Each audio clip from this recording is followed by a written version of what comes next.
Xitoy davlat raisi Shi Jinping Janubiy Xitoy dengizidagi qo'mondonlarga chaqiriq qilib, urushga tayyor turishni talab qildi. Buningdan burun Amerika dengiz armiyasining bir paraxoti Tayvan bo'g'ozidan o'tish sababli jiddiylik paydo bo'lgan edi. Xalqarodagi muhim savdo yo'li bo'lgan Janubiy Xitoy dengizida Amerikaning harbiy mavjudligi va nurg'un davlatlarning egalik huquq talash tortish sababli jiddiychilik davomlashib kelmoqda. Sharq Turkiston surgunda hukumat tashkilotining a'zolari Turkiyaning Mo'g'ul shahrida bir yerga jam bo'ldi.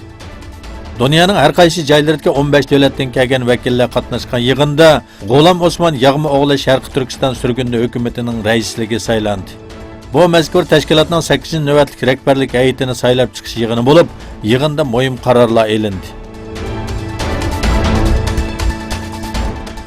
Yangi bir doklad va tadqiqotchilar bilan elib berilgan uchrashuvlarga asoslanganda Xitoy armiyasi minglagan kishini bilim oshirish uchun chet elga chiqargan. Yetilishlar qaraganda bu akademiyalarning Xitoy armiyasi bilan aloqasi bor bo'lsa-mu, lekin Xitoy buni yoshirmoqda. Xitoy xalq ozodlik armiyasi o'tgan 10 yilda 2500 dan ortiq kishini bilim oshirish uchun chet elga chiqarganligini e'lon qildi.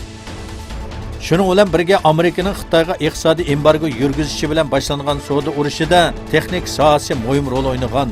Amerika bo'lsa Xitoy kommunistlarini texnika o'g'irlash bilan ayblab kelmoqda.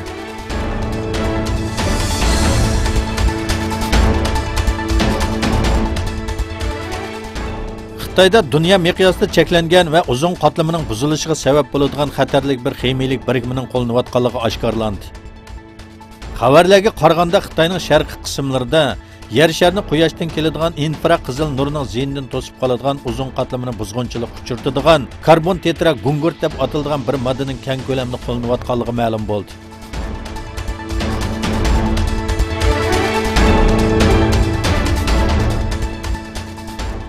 Yevropa İttifaqıga a'zo 8 davlat Rossiyadan Ukrainaning sharqidagi Donbas rayonida 11 noyabr o'tkazilish planlangan qonunsiz saylovni amaldan qoldirishni va bo'lgunchilikka iqtisodiy yordam berishni to'xtatishni talab qildi. Bu 8 davlat tarafidan e'lon qilingan bayonotda Ukrainaning sharqiy qismidagi bo'lgunchi kuchlarning 11 noyabr o'tkazmoqchi bo'lgan atalmish saylovni ayblandi.